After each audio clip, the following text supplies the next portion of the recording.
దేవుడైన యెహోవా చేసిన సమస్త జంతువులలో సర్పము యుక్తి గలదై ఉండెను. అది ఆ స్త్రీతో ఇది నిజమా? ఈ తోట చెట్లలో దేని ఫలమునైనను మీరు తినకూడదని దేవుడు చెప్పెనా అని అడిగాను.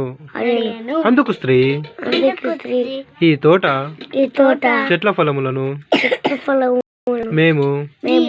మేము తినవచ్చును. అయితే తోట మధ్యలున్న చెట్టు ఫలమును గూర్చి దేవుడు మీరు చావకుండునట్లు వాటిని తినకూడదనియు వాటిని ముట్టకూడదనియు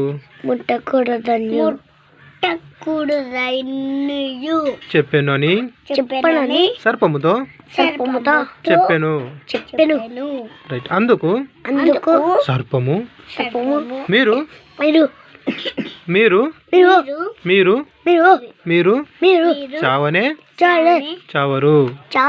ఏలయనగా మీరు వాటిని తినుదినమున మీరు మీ కన్నులు తెరవబడుననియు